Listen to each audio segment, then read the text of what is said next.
Hey, so yeah, hey, we're here. Thanks for joining me. I'm in my sitting room. If my son is heard in the background, he's playing video games with his buddy Lowell.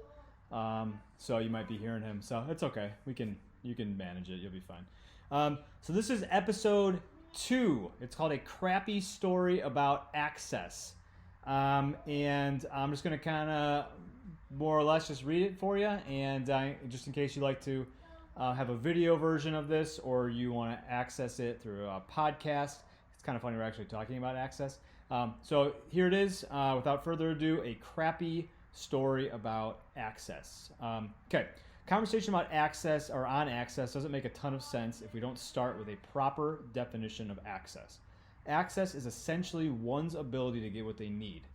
And I recently had an opportunity to rethink about how I view access while camping with my family in Michigan, specifically Grand Haven, Michigan, Grand Haven State Park.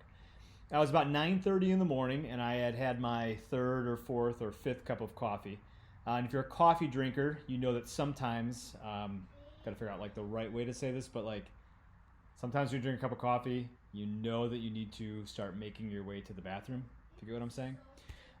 And so we have a pop-up trailer, and it doesn't have a bathroom in it, and that's usually almost never a problem. And it wasn't on this particular day either.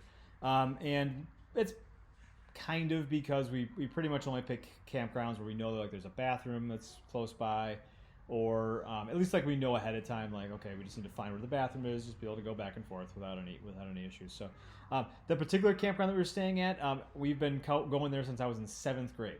And having grown up going there, like with my parents, my dad was an electrician, and he would drive the motorhome across from Chicago down up to Michigan, and one of us at some point, or my mom, would drive a car, and we'd go up there like on a Saturday, and on the Sunday he would drive back, and then work during the week, and we would stay there, and then he'd meet us back up the next weekend, and we'd go home. So it was super cool to be there with my wife and kids. Having grown up there, something.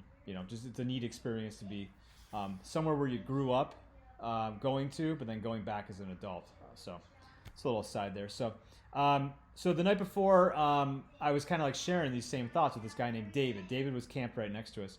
He had a super small trailer, even smaller than ours, and it was basically like the size of a twin size bed on wheels.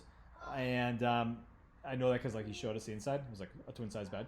On the back of it was a small kitchen that faced the outside. It was lime green, had big tires on it, and that made it kind of sit taller than like a normal trailer would sit. It seemed like the perfect trailer for one guy or gal to pull behind a small SUV and like instantly have a place to crash for the night or two.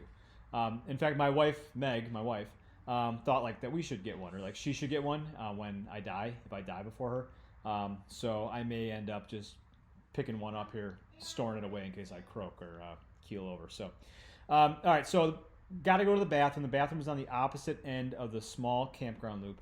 So in order to get there, I got to walk past David's campsite. And I remembered, like he was going to be leaving that morning, so I just stopped him to say hi and say, safe travels. Because he lived about a half hour away. So just, say, nice meeting you, and maybe I'll see you again sometime. I said he was going to hang out for about another hour or two and then finish packing and leave.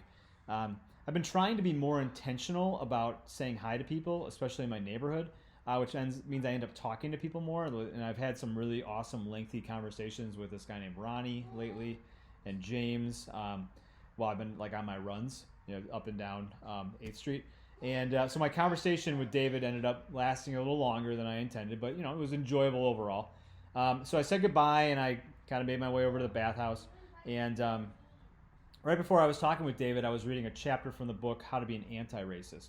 And I have this like really strong sense that reframing, like we got to reframe a bunch of things in order to racially reconcile America. Like there's all these just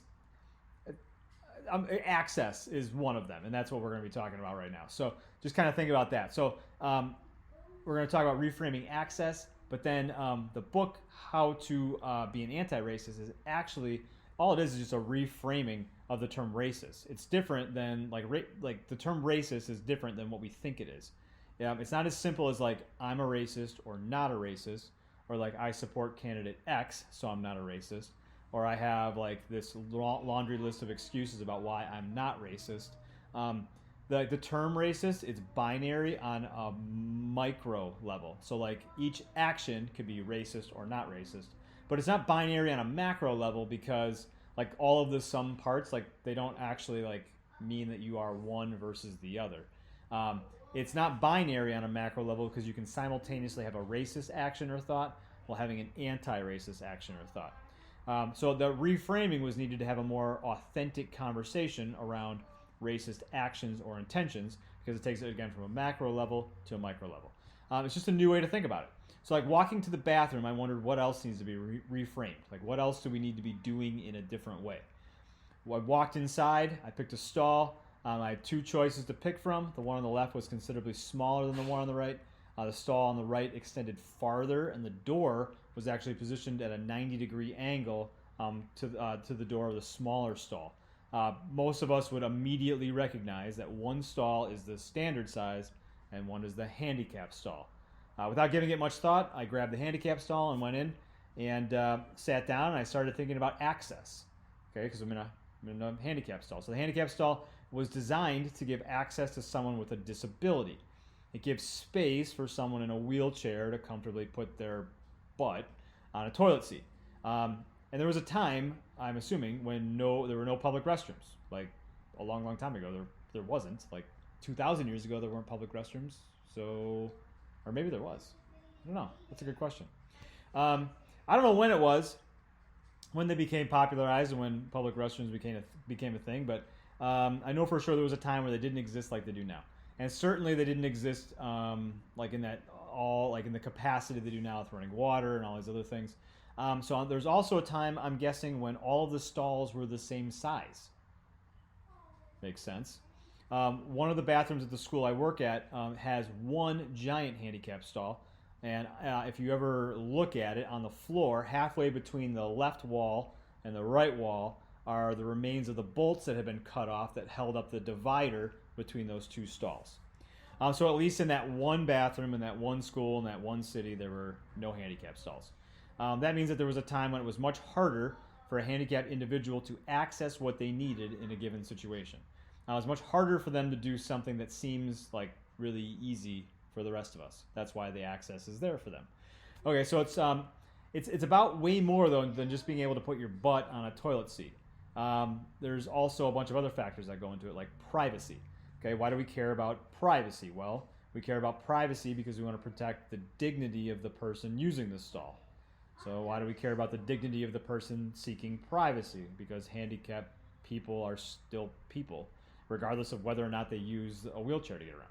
And why do we care about treating people like people? Well, because equity and ease of access are kind of the same thing, or like maybe it's because ease of access is a prerequisite to equity. Access is more layered than just being able to use the thing you need. Access is like, or even like more specifically, ease of access is like one pathway to equity. Like creating ease of access for somebody creates an equitable experience. Okay, so the bathroom stall at the school I worked at was quickly modified to provide ease of access. The bathroom I found myself in that morning was built about 10 years ago. It was a huge upgrade from what was there. I remember the much smaller and outdated facilities that were there when we started going there 25 years ago. And there must have been a time when someone was charged, so it got me thinking, like there must have been a time when somebody was charged with designing the first handicap stall. Makes sense. If they didn't exist, somebody had to make one and then had to design one. I like school design. I think it's interesting. It might even be a passion of mine, I guess. But I really just kind of like design and constraints and finding the best way to maximize time and space and like other resources. And I wonder who designed the first handicap stall. Like it occurred to me, like I wonder who made that. I wonder who picked the person to do the design work, because it probably wasn't somebody just randomly saying, I'm going to make this thing. It was like, we want to make this thing. Let's hire somebody to make it. And I wonder like who designed it. I wonder if that person thought about the ideal candidate to do the design. Again, an ideal candidate probably would be an engineer with some type of architectural experience, or like maybe like an architectural engineer. When I went to MSOE, that was one of the majors that you could choose from, architectural engineering. So like that would be a good start. Or like even better would be like an architectural engineer that was also in a wheelchair. because like that would be the best case scenario. At least I think it would be. Like an expert that understands the intricacies and nuances of both design and access. Like I really hope the first stall wasn't designed by somebody that would never actually have to use it, because that would be ridiculous. Even if they had like to pretend like to need the access by pretending to need a wheelchair, by pretending to have the ability to not have the ability to use their legs, so that they could get a feel for what it was like. Like that's not going to give the same type of space for the subtleties associated with not being able to use your legs to go from seat to seat. I'm actually pretty scared when I think about school design that we design situations for kids to access an educational experience without including someone that's actually going to use the thing that we're creating. We call that student-centered design. Anyways, so I acknowledge that this is probably like a strange thing to think about when you're on vacation with your family, but hey man, everybody's different. So all this like talk about design makes me think about how we would want to market the access to a handicap stall. So when I walked in, it was obvious which stall was for what. The larger one was physically larger and the door faced a different direction. I've been in some, and you probably have too, not a lot, but some bathrooms where it's not totally obvious like which door is for which individual, a handicapped individual or a non-handicapped individual. Like the door like is the classification, or like this is like able to like the door like gives some like framing to the classification of the type of stall that you're looking at. It's not or like if you don't have that, it's not obvious enough that you can make an informed decision about which one to use. Like if the doors are the same, like a lot of times there's signs, or like the way that the space is like physically arranged. Like those are all things that give us clues that if you need to access one, you should pick the appropriate door. The doors aren't the same usually. Okay, so but like that would be like to avoid confusion, because the last thing you would want to do is confuse somebody that needs access to something they need, and you wouldn't want to make it confusing or misleading. Seems like failing to clearly provide communication on how to access the spaces where the access where the access can be given to meet the person's needs. Like communicating around that is really important, actually. So like, because how useless would it be if there wasn't any communication around which door someone in a wheelchair should pick? Like all that design work and all the resources that went into building an accessible bathroom would be totally wasted. And why would we ever do that? Like we would never build something and then not make it clear what the purpose was and who it was for. We wouldn't do that. We wouldn't do that because part of providing the access is making sure it is clear what the intentions of that access are, and who should use it, and when it should be used, and what the purpose of it is. Okay, so with any design or system or thing we do, there's always the need to measure the success of the thing that we created. For the handicap stall, the measurement is pretty easy. Do handicapped people use it, and does it give them enough space to put their butt on the toilet seat with as much ease as their condition provides? If it does not provide that space, then they wouldn't use it. They would just use the regular stall or randomly pick one. So our measurement for success could be if people in wheelchairs use the stall. The only design flaw comes in when selfish jerks, literally me, walk into the bathroom and prefer to take the bigger stall. Like it was actually, this is ridiculous that I did this. Like it was actually in any way better for me, or like I have any excuse for it. I have no excuse. I don't know why I thought to do that. When I walked into the bathroom, I just took what I wanted. I just took the one that for some reason seemed more comfortable for me, and in doing that, I blocked the access for someone else, even if it was just for a short period of time. Really what I did in that split second was I made an argument in my mind that someone who needs that access is less important than my own comfort, which makes me a selfish jerk.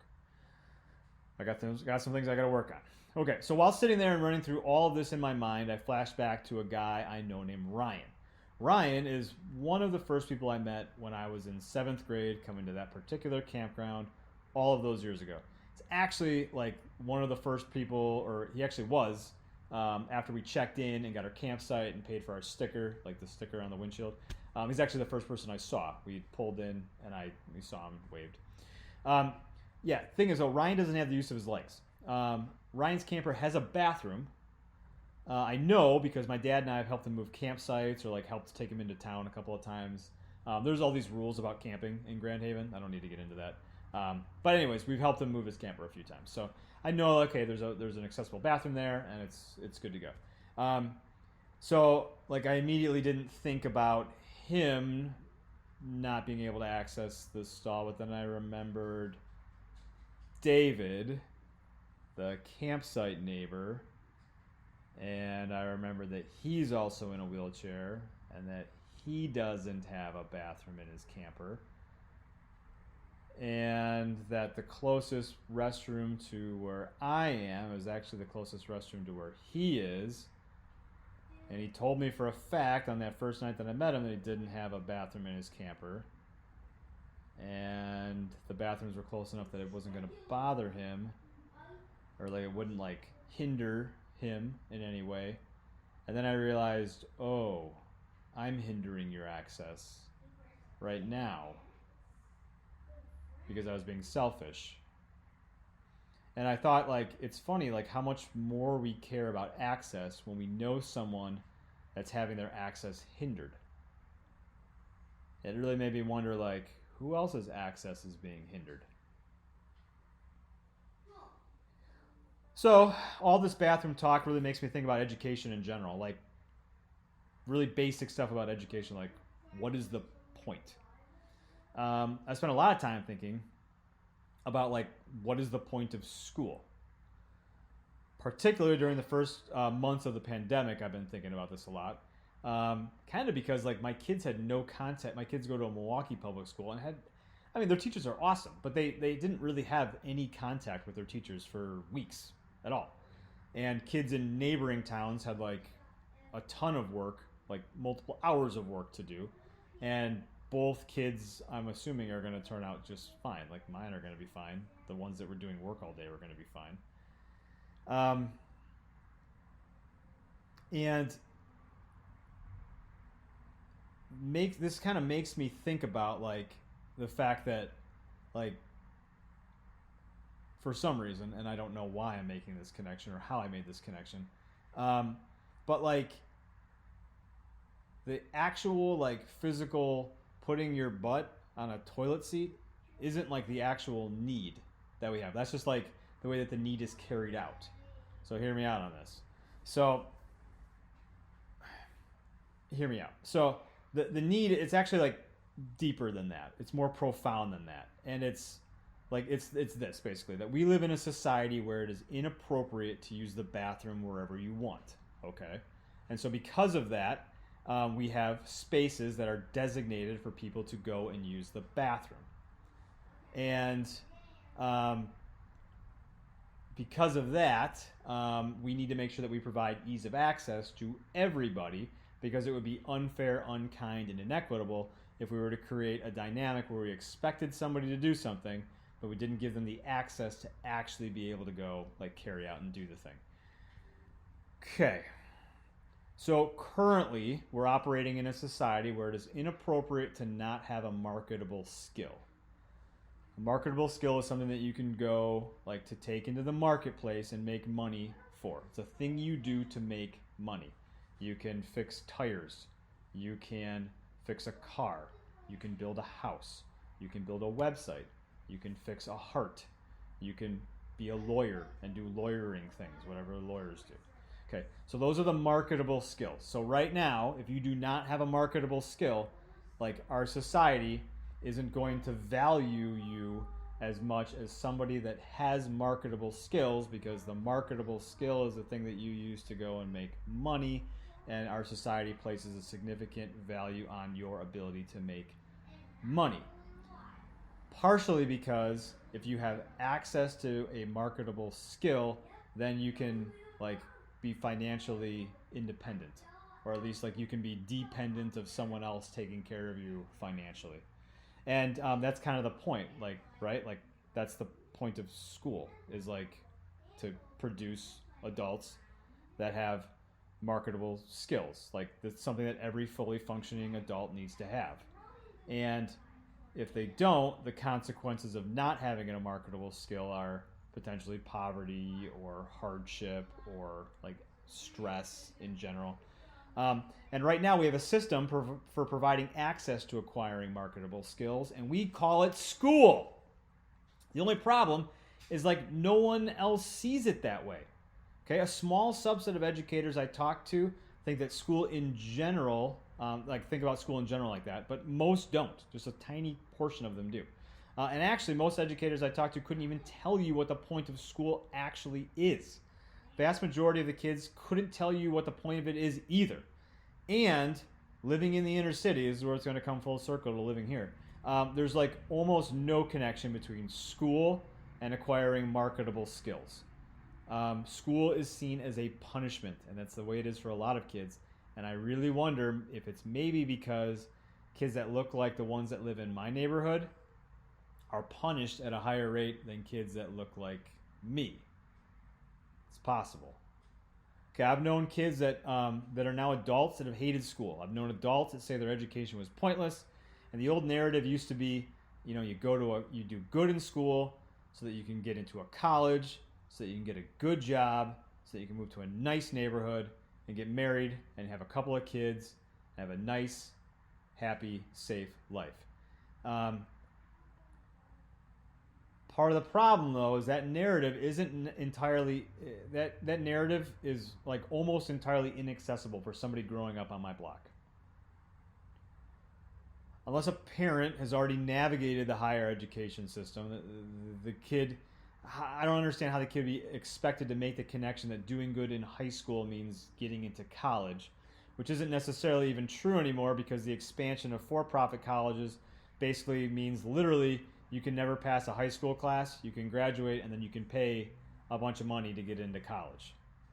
I've seen it happen, but to neighbors, pointing to neighbors that I've seen that happen to.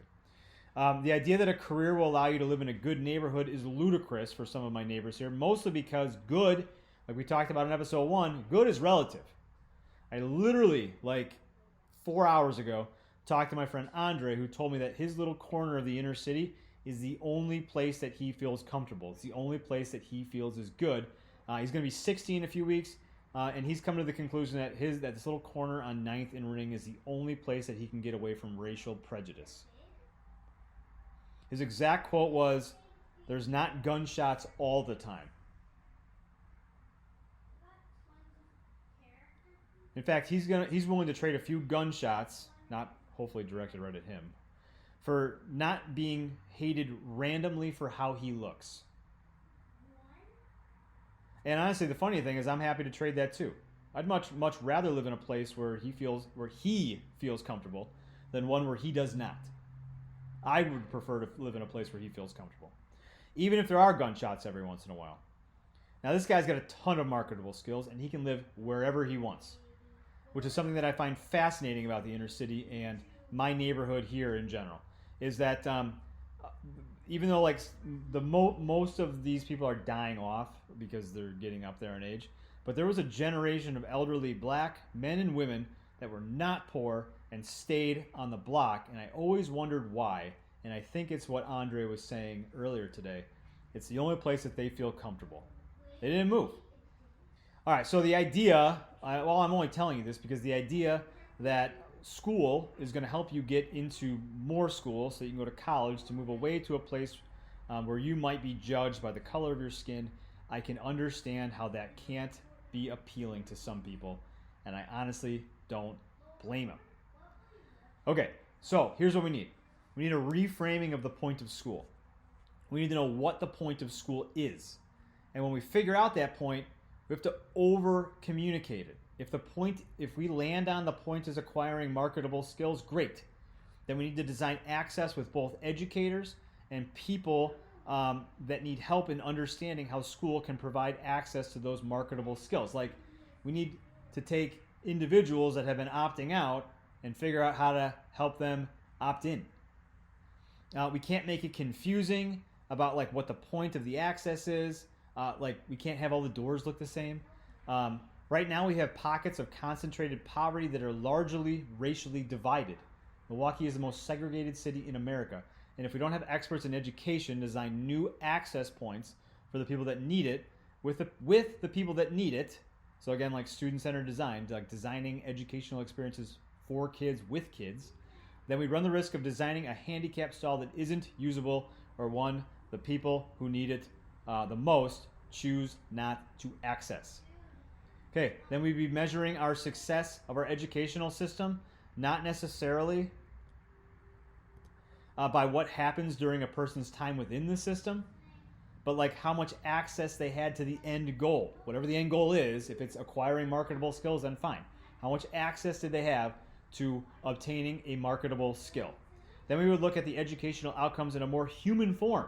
It wouldn't be a bunch of test scores, it'd be human forms, because the success or failure of an individual to acquire marketable skills has actual real life consequences.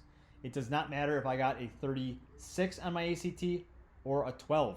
It makes no difference, and I think that a bunch of us are realizing that it doesn't actually matter. It's great when our scores are higher. It means that more people have access to college, and that's a good thing. But it doesn't mean that that having access to like what we're actually trying to shoot for, again, like a marketable skill, that doesn't mean that that doesn't matter. That actually really matters. College is one access point to a marketable skill. I think the next episode is probably going to be about marketable skills, so I don't want to use up all the material for that because I actually want to have something to write about. Okay, there's one more point that needs to be said. And this is probably the most important one. This is the most important thing that we're going to talk about, and it has to do with blame and like how we view someone that decides to not access the thing that we have made available to an individual that needs the access. Okay, so we would never blame, ever, a handicapped person for not wanting to access a space that was inaccessible to them. Okay, what if like every student that was every student that was sorry, what if like how do I read? Okay, what if every student that was disengaged? Okay, every student that was disengaged, which means that they don't have access to whatever it is that we're selling. They're not buying what we're selling. For a reason that they're not buying for selling, so we should stop blaming them. What if every student that was disengaged with school was seen as a failure on our part as educators to provide the student with the appropriate access to the educational experience we offered? So we offer you this experience. We think that we're providing access to you, but you choose not to take it. What if we viewed that as more of an indictment on us and less of an indictment on the person we have been attempting to give access to? Okay, what if we saw a dropout or a credit deficient kid as someone that we didn't make school accessible for? We didn't make it accessible to you. We didn't provide you with enough signage, or we didn't make the doors look different, or we didn't design it appropriately, or maybe we didn't actually even design anything, and maybe we were just all using the same stall. It's possible. Okay, what if we viewed every student that did not succeed by whatever our measures of success are as, and what if we saw every adult that grew up in a system? I want to say this again because I want to make sure we get this point across here.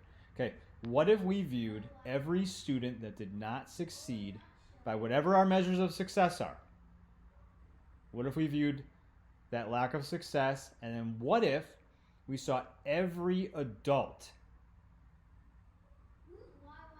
that grew up in a system that didn't provide them with access to the acquisition of a marketable skill as a failure on our part to design something that provided the access to something they needed? What if we saw every student that's disengaged and every adult that the educational system didn't work for, and we saw them instead of an indictment on their character, we saw them an indictment on the system that we created, and we saw their lack of success as possibly a lack of access, and possibly the need to do some redesign with individuals who were choosing to not access what we were taking. Because equity and ease of access are kind of the same thing. Ease of access is a prerequisite to equity, and access, like more specifically, ease of access is a pathway to equity.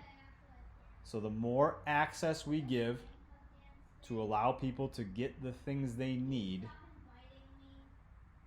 such as a marketable skill, the more equitable our educational system, and because our educational system is a huge driver in our society, the more equitable our educational systems are, the more equitable our society is in general. All right, that was episode 2. I think I probably want to talk about marketable skills next time, but I'm not sure. So if you're listening to this and I have to go back and edit it later because I was wrong and I could not fill a little blog post and some podcasting stuff with enough to talk about, I'll have to change it. So, okay, thanks for listening. It was really great. Hopefully my son wasn't too loud. I'll see y'all on the flip side.